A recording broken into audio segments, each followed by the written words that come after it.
Pump A. Pump A is working at 30 hours to unload an entire ship.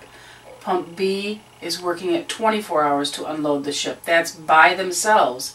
If you add them together, they're going to do it in a lot less hours. So what you need to do is you have to realize that a job to do is one whole job.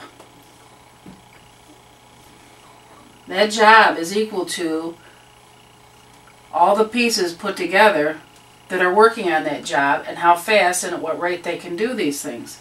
So if pump A over here can do 1/30th in 1 hour in T hours, pump A can do T over 30.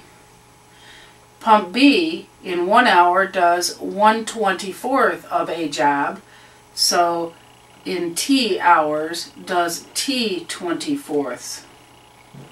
Now what you have is two fractions added together equal to 1, so all you have to do is find a common denominator here and then set it and find out what T is equal to. Because the pumps start at the same time and stop at the same time, that's why T is equal to the same amount, so it doesn't really matter. The trick to these is knowing that in 1 hour, pump A can do 1/30th of the job because it takes 30 hours to do the whole job. And also pump B in 1 hour can do 1/24th. So the time is up here on the numerator, and so when you put it here, because they're working for the same amount of time, all you have to do is add those together and get 1. Now I'm not going to go ahead and solve this because that's up to you to do. Mixture problems. Mixture problems can be done with a chart, or you can do them the way I prefer to do them, which is I have a mixture here of some stuff that I'm going to add to, and I don't care whether it's antifreeze or alcohol or whatever, boric acid, whatever they're going to have you add it to. They're going to add it to something else, and you're going to get a third mixture. These mixtures all have different percentages of concentration of whatever it is that you're putting in here. So in this particular case, we're talking antifreeze. And when something is pure, it means it has 100%. So if you have pure 100% antifreeze, that one is worth 100%. The problem asks how much 100% pure antifreeze must be added to 12 liters of antifreeze solution that is at 40% solution to yield a 60% solution. Now we don't really know. The question is how much gets added to it. X is how much gets added to it. That's the amount that I'm adding to 12 liters. When I get done, I have 12 plus X liters over here of 60%. Now all I have to do is put an equation that says, now 100% is 1. That's one whole thing. So it's really X times 1, or 100%, plus 12 times 40%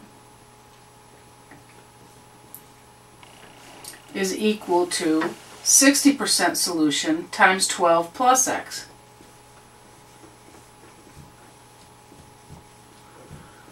And that's the setup for that equation. The next problem is one of uniform motion or constant motion. The riverboat goes upstream at a certain rate. So it leaves from port here. It has a rate and a time associated with the upstream trip. So we want to call this up and down. And then it comes back down the stream. And it has a different rate and a different time that it takes it to come down the stream. So because you have different rates and different times, but you're distance from this port upstream and back downstream is the same in the up trip as it is in the down trip. But this distance is equal to rate times time, and this distance is equal to rate times time. So you have distance equals RT as our formula that we're going to use. And then it says that the up riverboat, on the up tree, it goes 12 kilometers per hour. So we put a 12 kilometers per hour here. And it stopped for 2 hours sightseeing and paddled back at 18 kilometers. So I can put my 18 in here because it's coming back down at 18. Okay, it sits here for 2 hours and it doesn't travel at all for those 2 hours. So at this point its rate is 0 for that time, that amount of time. It says the total trip took 7 hours. Well, if the total trip took 7 hours, 7 is equal to the 2 hours that it sat there plus the time it took to go upstream plus the time it took to do downstream. So I'm going to call this x sub u and x sub b. That's the whole time. Well, if I take and call one of these x, let's say time going up is x, then I know that if I want to solve for the other one, over here, the time going downstream, I have 7 minus 2 minus x equals my downstream time. So this is just 5 minus x for the downstream time. So 5 minus x goes here, and that takes into account the 2 hours that the riverboat sat there and didn't go anywhere. So since these two different distances are the same, this is 12x for this distance. Hope you can see that. And this distance is 18 times the quantity 5 minus x. And since these two are equal, you set up your equation, 12x equals 18 times 5 minus x. And there's your equation for that problem.